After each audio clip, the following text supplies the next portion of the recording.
Hi，大家好，我係 Kathy。咁之前咧，我有出過一條短片啦，就係關於我移英咗之後嘅工作經歷嘅。咁嗰條片裏邊咧，我有講到我喺英國所做過嘅唔同護理工種，佢哋嘅工作範圍啦，同埋我自己個人覺得嘅好處同埋唔好處。咁如果各位朋友係對英國嘅護理工種有興趣，而又未睇嗰條片嘅話咧，咁就可以 click 翻嚟睇。咁至於我今日咧，我就會分享翻我而家做緊嘅呢一份工，醫院嘅 healthcare assistant。其實嚟緊落嚟咧，我都會有各式各樣唔同嘅英國生活分享啦，同埋我同麥生嘅生活點滴咁樣嘅。咁所以如果各位鍾意呢一類型嘅影片嘅話咧，就記得 like 同埋 subscribe 啦。咁首先咧，都想講下我係點樣入行先啦。咁其實咧，每一間嘅醫院咧，其實佢哋都會係屬於唔同嘅 trust 嘅。咁我好似我嗰個 trust 啦，除咗我嗰個醫院之外咧，其實係仲有兩間細嘅醫院咧，係分佈喺唔同嘅 town 嘅。咁當時咧，我揾工嘅時候咧，其實咧就係透過 Indeed 啦，咁就見到呢一份工。咁但係咧，其實當我 click 入去嘅時候咧，佢係帶咗我去另外一個網址嘅。咁之後咧，我就發現其實喺嗰個網址上邊咧，係有更加多唔同類型嘅護理工種啦，特別係喺醫院裏邊嘅工作。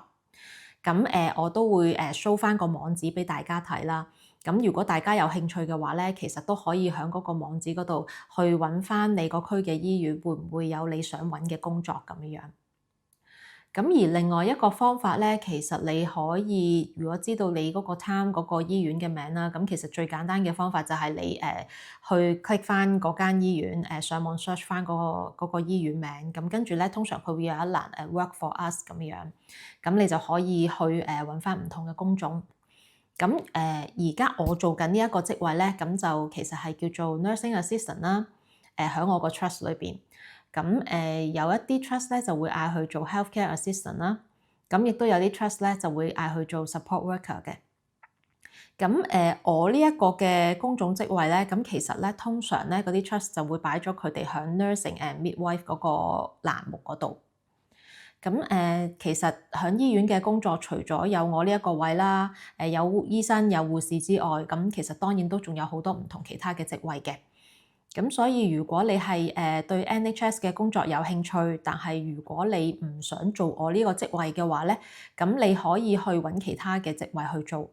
例如咧，佢哋會有一啲嘅職位就係響每一個嘅ward 嘅pantry 裏邊啦，咁都會有一啲嘅姐姐咁樣或者係其實男士都可以做嘅呢個職位。咁其實主要就係遞餐啦。咁同埋會係定期就會攞個車仔咁樣推住啲咖啡啊、茶啊咁樣就分派俾每一個嘅病人咁樣。咁通常咧嗰個位咧都會係分兩間嘅。咁就會係上晝間啦，同埋下晝間咁樣。咁所以如果有啲朋友係可能佢本身有小朋友喺屋企要照顧嘅，咁呢一個位咁其實都幾適合你接放學啊，諸如此類呢啲咁樣。咁另外有一啲就係比較通常嚟講都係男士做㗎啦，咁就係一個 porter 嘅職位啦。咁嗰個職位咧，其實主要就係當我哋有一啲嘅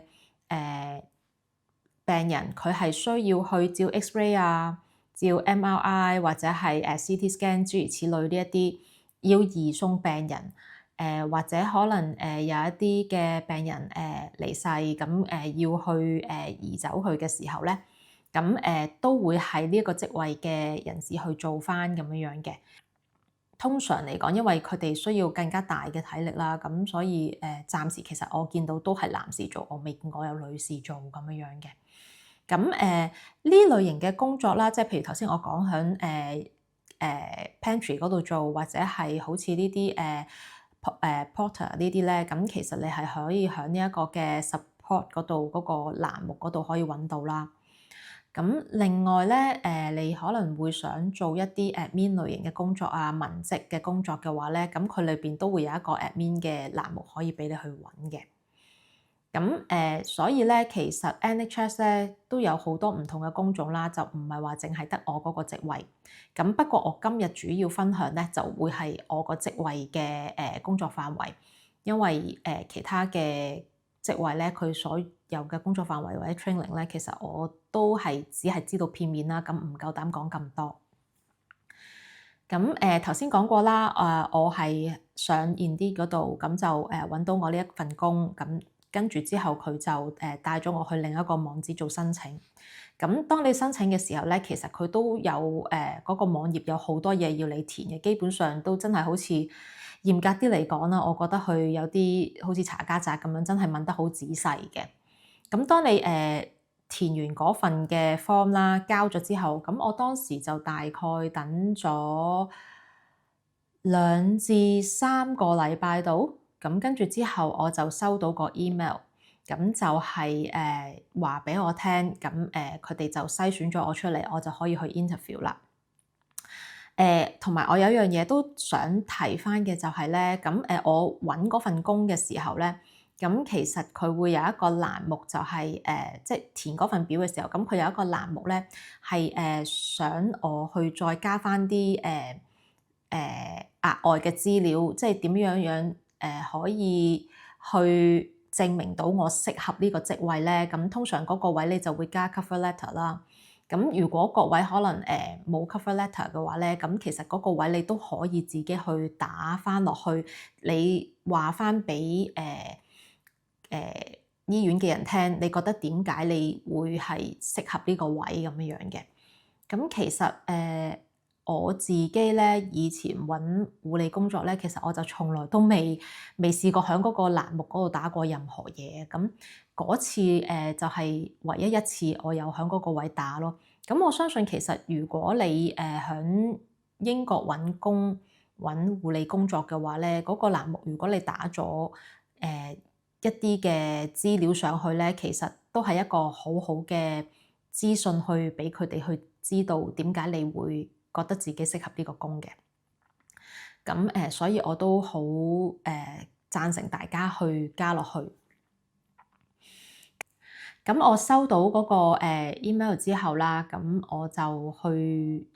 嗰個 interview。咁其實咧，我嗰個 interview咧，其實係更加似係一個招聘日咁樣嘅，因為當我去到嘅時候咧，我先發現原來當日其實係有過百人喺度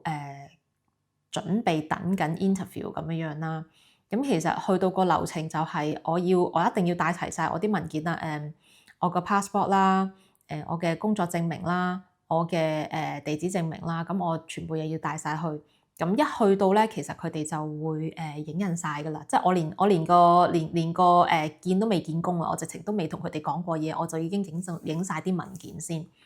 咁跟住之後咧，咁我哋就坐咗喺間房度啦。咁基本上其實因為一間房我哋過百人，其實真係坐唔晒嘅，咁所以其實我哋分咗唔同嘅房咁樣，咁每間房坐20-30人度啦。咁跟住之後咧，就會有一啲嘅護士長走入嚟，就同翻我哋去做一個好簡單嘅 briefing 啦。咁話翻俾我哋聽，因為點解會有個咁大型嘅招聘日咧？就係因為其實佢哋有好幾個唔同嘅部門咧，都需要請人，咁所以咧就一次過去 in 咁樣。咁當時其實佢哋都有俾到一個 tips 我哋，就係佢哋見工咧係主要其實唔係睇經驗嘅，主要其實係睇嗰個人嘅佢有冇心去做啦。簡單啲嚟講，即係當然如果你有經驗有做過護理行業嘅，當然係最好啦。但係如果你未做過嘅話，其實佢都有舉過一個例子，就係佢哋之前有見過一啲人，可能其實佢哋係以前做餐廳嘅，甚至乎佢講過一個就係其實佢以前係做喺 Greggs 嗰度做，咁不過佢就好有熱誠去做護理呢一行。咁佢哋interview 嘅時候，咁佢嗰個見工嗰個人咧，都好表達到佢自己嘅熱誠啦，同埋佢好有興趣咁樣，咁所以佢請咗嗰個人嘅。咁所以咧，我覺得啦，其實做護理呢一行，經驗當然係好啦，有經驗。但係就算你冇經驗都好咧，其實唔係最重要嘅嘢嚟嘅。咁如果以我個 trust 為例啦，咁最主要佢哋其實係睇返你究竟係咪真係對呢一行有興趣啦。第二就係個 teamwork 啦，你點樣去睇 teamwork 呢樣嘢啦？咁同埋我見工之前咧，其實我有上網去 search 過好多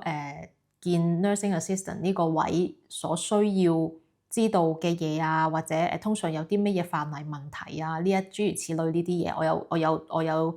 睇過好多，背過好多。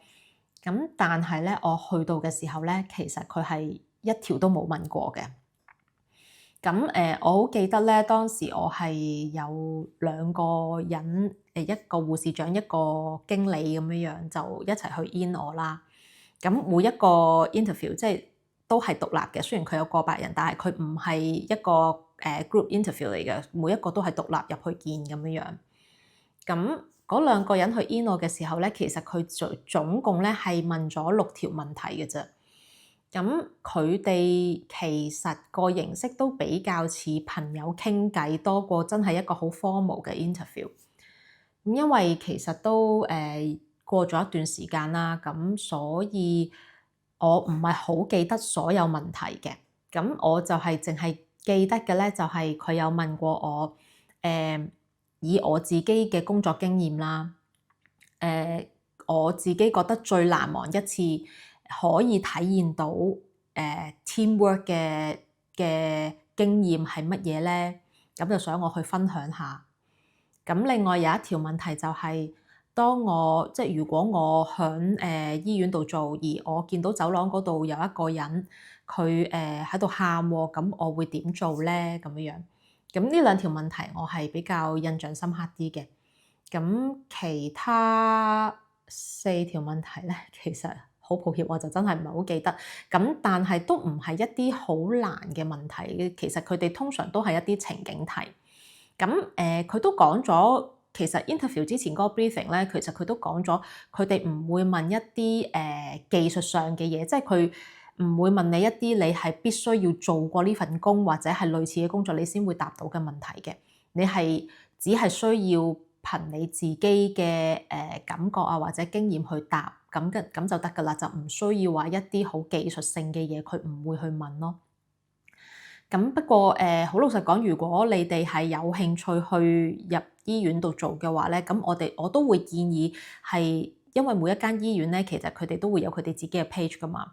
咁我都會建議就係你會上去佢哋嘅 page 嗰度，就睇返佢哋嗰個 trust 有咩value，即係佢哋嘅價值係佢哋所重視嘅價值係啲乜嘢咁樣樣。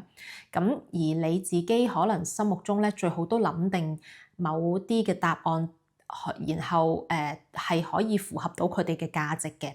因為佢哋嘅問題通常都會係圍繞住佢哋嘅價值去問咁樣樣，咁所以你最好就都自己去睇下啦，跟住之後就自己去諗下究竟有啲乜嘢係你嘅經驗或者你係生活裏邊可以答到出嚟而又圍繞到佢嘅價值嘅咧，咁就可以自己去考慮下諗下先。咁同埋最基本自我介紹啦，呢個一定唔少得啦。初頭一入去第一件事就一定係自我介紹咁樣樣啦。咁嗰個成個嘅 interview 過程咧，以我所記得咧，其實係好似大概少於10分鐘嘅。咁基本上佢哋好快已經問完嗰6條問題，我又好快咁樣答完。咁跟住之後，佢哋就已經問我你有冇問題啊？你覺得你返唔返到夜間啊？咁樣樣呢啲嘢㗎啦，其實就已經咁我當時咧係同佢講話，我返到夜間嘅，即係當時我同佢 interview 嘅時候，我係同佢講話，我早間、夜晚我都係會返，即係通宵間我都係會返嘅。咁跟住之後就完咗啦個 interview，咁就返屋企嗰度等消息。咁佢當時咧就話一個禮拜之內咧就會俾消息我啦。咁但係我過咗一個禮拜咧，其實我都冇收到任何電話，冇收到任何 email。咁所以我都打定輸數，係覺得自己已經fail 咗㗎啦。咁但係又唔知點解過咗2個星期之後，我又突然間收到個 email 就話congratulations，你入選咗啦咁樣。咁跟住落嚟咧，你就要交啲乜乜乜文件。咁跟住之後咧，我哋就會做一啲嘅 checking 咁樣。咁嗰個 checking 咧，其實就真係好睇你個 trust 啦。因為其實我都有聽過一啲例子咧，係其他嘅 trust 咧，可能歷時係要成2個月啊咁樣嘅。咁就算我自己嗰間醫院啦，我都有遇過一啲係同我同一日 interview 嘅人咧，係比我遲可能2-3個月先入職咁樣。咁我就好彩啦，1個月就搞掂。因為咧，其實喺英國嗰度做護理工作咧，佢哋一定會 check 一個叫 DBS 嘅嘢啦。咁而我自己本身咧係已經係有做開護理工作，咁其實我每一份護理工作我都需要 check DBS 嘅。咁所以當我第一次做完個 DBS check 嘅時候咧，其實我就已經上去佢哋嗰個英國政府個網站，咁就係申請咗一個 DBS 嘅 online service。咁你每年咧，其實嗰個服務咧，你每年係要俾13磅嘅。咁但係佢個好處係咩咧？就係佢會將你嘅資料留喺佢哋嘅網址。咁所以當你下次要轉工嘅時候咧，嗰個僱主咧就唔需要話一定要走去重新去 check 你，因為其實個 DBS check 咧，佢哋係要做啲咩咧？佢哋係需要你嘅地址證明啦，需要你嘅 ID 啦，然之後你所提供嘅地址證明嗰個 town 咧，咁佢哋係需要去send email 定寄信，我唔知啦。總之就係 send 一啲嘅資料去到嗰個警署嗰度，咁就去 check 翻你呢一個人有冇任何嘅犯罪記錄嘅。咁所以咧，其實如果你本身係響 DBS online service，你已經有晒所有嘅資料嘅話咧，咁其實就好方便啦。佢哋唔需要再去做太多嘅嘢，咁就已經係可以完成到呢個 DBS check。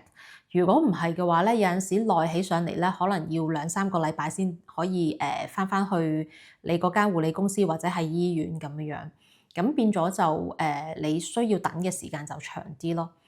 咁我就因為一路都有呢一個 DBS online service，我一路都 keep 住啦，咁所以其實我需要等嘅時間就唔需要好長嘅。咁不過一樣嘢就係因為喺醫院嗰度做咧，佢需求你嘅 DBS check 咧，除咗係成人嘅 DBS check 啦，即係睇下你有冇啲關於成人嘅犯罪記錄之外咧，其實佢都需要你做一個關於兒童嘅犯罪記錄咁樣嘅，即係你有冇做過一啲嘢係 abuse the children 啊，或者係一啲更加過分嘅嘢啊咁樣。咁我就淨係得成人嗰部分，因為我一直以嚟都係向 care home 嗰度做啦，咁所照顧嘅人都係成人嚟嘅。咁所以咧我成人嗰 part 咧其實就好快完成，但係咧我兒童嗰 part 咧其實就需要啲時間係耐少少咁樣。咁好老實講，大家喺英國生活都應該知道英國人做嘢咧，佢哋嗰個嘅速度有幾快啦。咁所以咧，其實喺我進行各種嘅DBS check 啊，或者係 reference check 啊呢啲嘢嘅時候咧，其實我自己一路咧係有追住嘅，即係基本上我係差不多係可以講成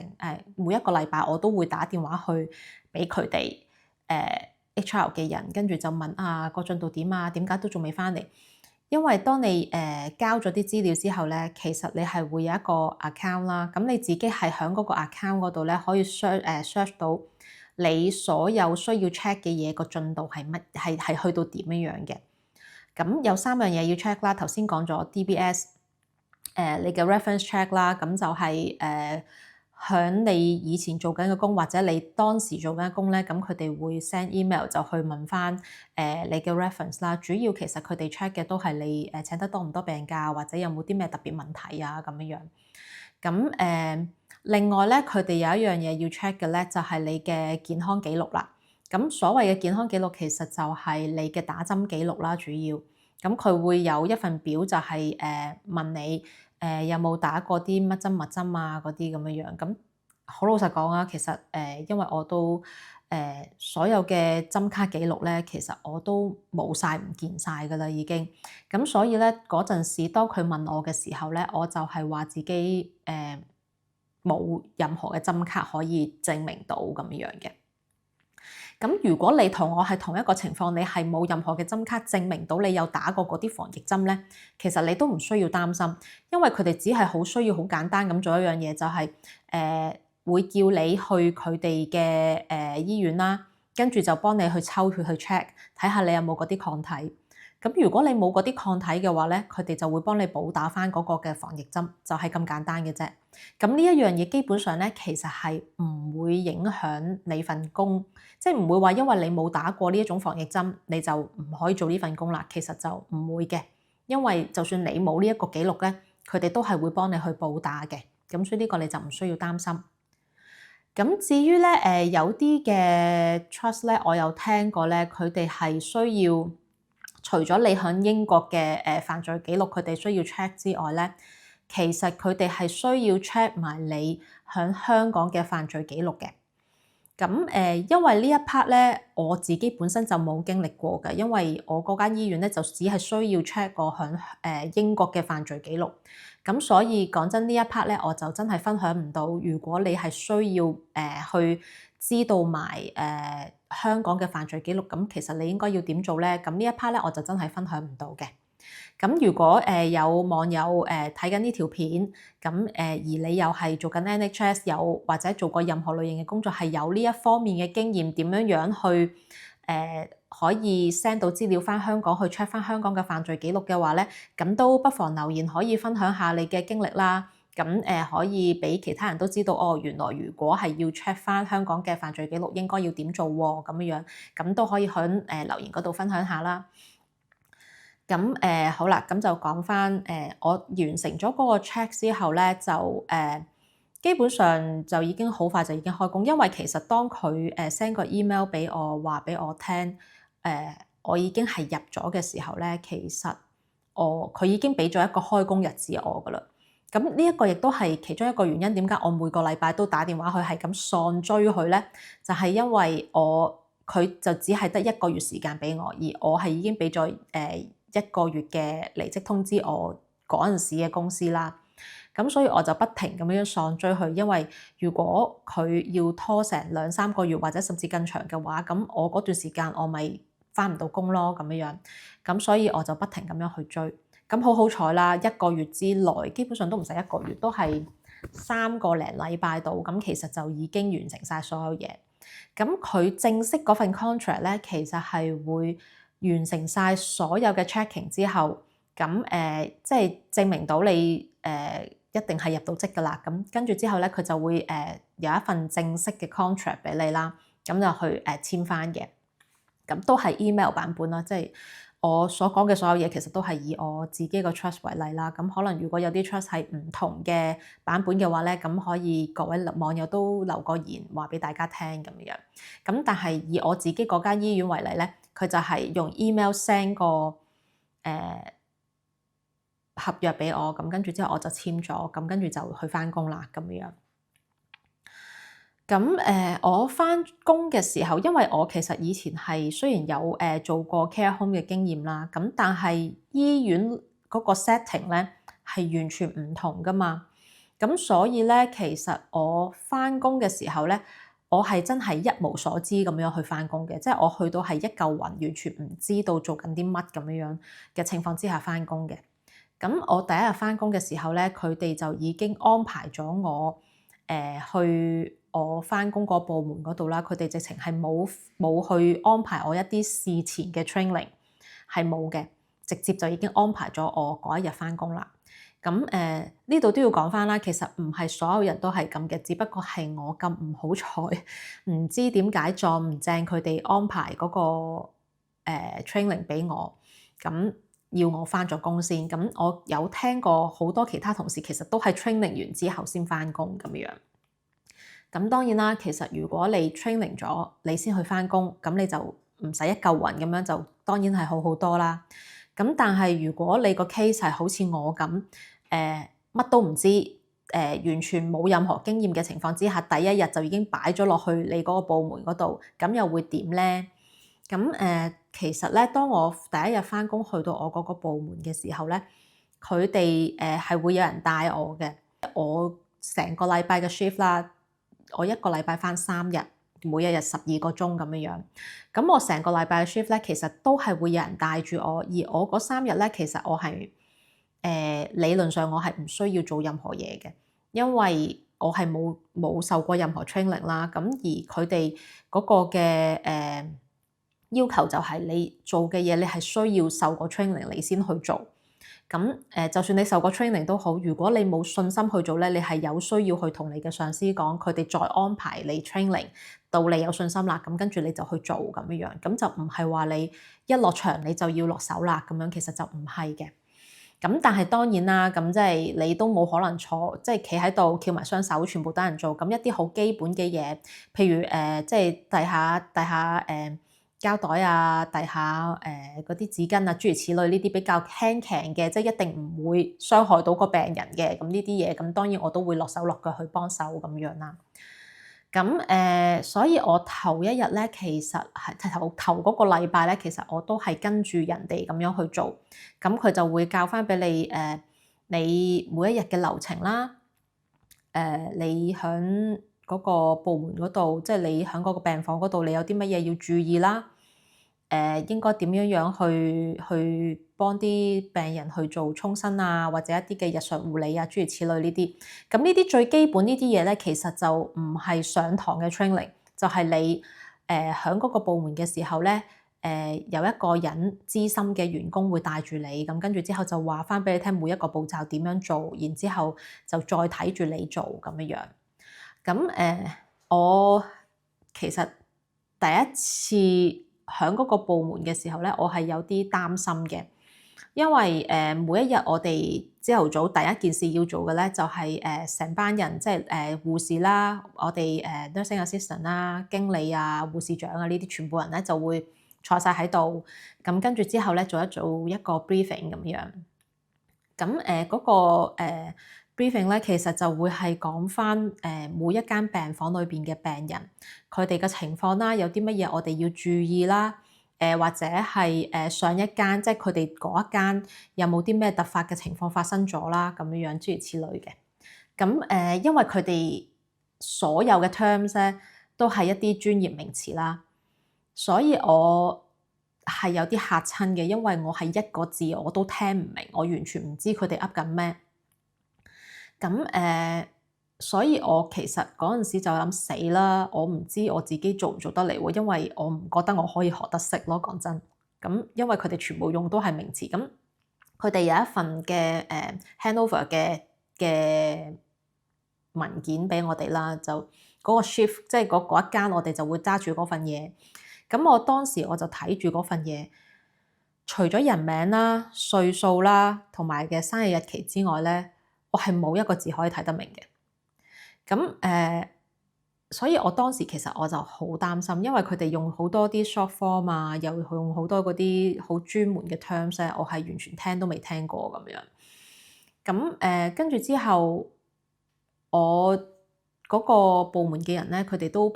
真係比較友善嘅。咁完成咗嗰個 briefing 之後，咁啊即係帶我去識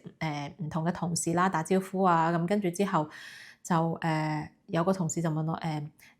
你覺得點啊？你之前有冇做過啊？咁跟住之後，咁我就同佢講我驚我自己做唔嚟，因為我真係完全聽唔明佢講乜咁樣。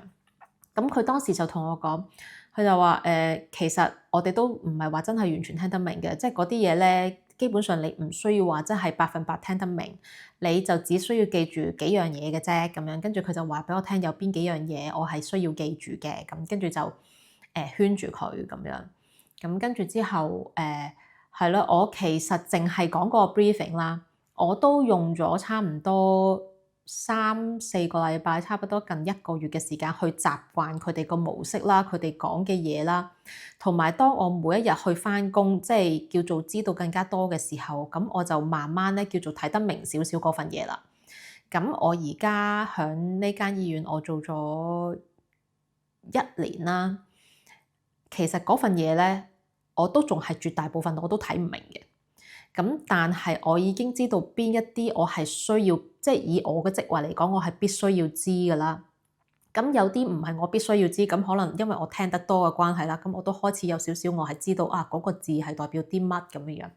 咁所以其實係知道多咗嘅而家。咁但係如果各位啱啱入職或者係未做呢一份工嘅時候咧，咁都俾個心理準備你啦。咁當你 briefing 你收到嗰份嘢咧，係完全唔需要擔心。基本上其實嗰份嘢最主要睇嘅咧，唔